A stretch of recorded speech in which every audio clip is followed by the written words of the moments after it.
இப்போதான் நம்ம சேனலுக்கு நீங்கள் முதல் முறையாக வரீங்கன்னா தயவுசெய்து கீழே இருக்கிற ரெட் கலர் சப்ஸ்கிரைப் பட்டன் அழுத்தி சப்ஸ்கிரைப் பண்ணிக்கோங்க. கூடவே அந்த பெல் பட்டன் அழுத்தி ஆள்னு கொடுத்துக்கோங்க. அப்போ தான் நம்ம போடுற வீடியோ உங்களுக்கு தினமும் கிடைக்கும். சரி வாங்க இப்போ நம்ம வீடியோக்குள்ளே போகலாம்.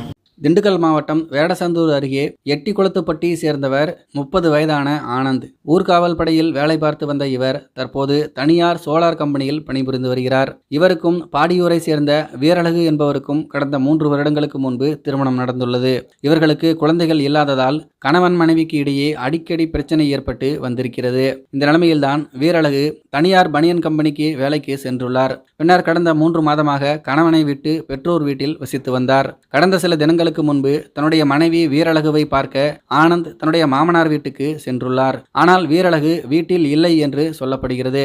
இது பற்றி தன்னுடைய மாமனாரிடம் கேட்டபோது அவர் முறையான பதில் அளிக்கவில்லை. அதனால் தன்னுடைய மனைவியின் செல்போனுக்கு போன் செய்து பார்த்தபோது அது நாட் ரீச்சபிள் என வந்திருக்கிறது. இந்த நிலைமையில்தான் கடந்த சில தினங்களுக்கு முன்பு ஆனந்தின் வாட்ஸ்அப்பிற்கு ஒரு குறுந்தகவல் ஒன்று வந்திருக்கிறது. அதை ஓபன் செய்து பார்த்தபோது ஆனந்தின் மனைவி வீரழகு அதில் வேறு ஒரு வாலிபரை திருமணம் செய்து கொண்டது போன்ற புகைப்படம் இருந்துள்ளது. இதில் தான் வேறு ஒரு திருமணம் செய்து கொண்டேன், இனிமேல் என்னை தேடி வரவேண்டாம் எனவும் அவருடைய மனைவி செல்போனில் பதிவிட்டிருந்தார். இதை பார்த்ததும் ஆனந்த் அதிர்ச்சியடைந்தார். தன்னை விட்டு பிரிந்து 3 மாதமாக பனியன் கம்பெனிக்கு வேலைக்கு சென்ற மனைவி வேறு ஒரு நபருடன் பழக்கம் ஏற்பட்டு வேறு வாலிபரை திருமணம் செய்து கொண்டது அவருக்கு தெரிய வந்தது.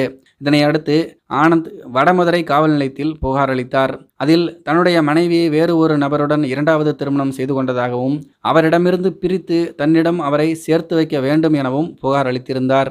அதன் பேரில் வீரழகு எங்கு உள்ளார், யாரை திருமணம் செய்துள்ளார், இதற்கு காரணமானவர்கள் யார் என்பது குறித்து வடமதுரை போலீசார் விசாரணை மேற்கொண்டு வருகிறார்கள்.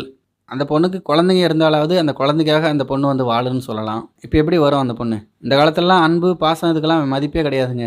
ஒன்று பணம் இருக்கணும், இல்லைன்னா நல்லா அழகு இருக்கணும். இது ரெண்டும் இல்லைன்னா ரொம்பவே கஷ்டம்தான். உண்மையான அன்பை புரிஞ்சுக்கிறவங்க நாட்டில் ரொம்ப கம்மி பேர் தான்.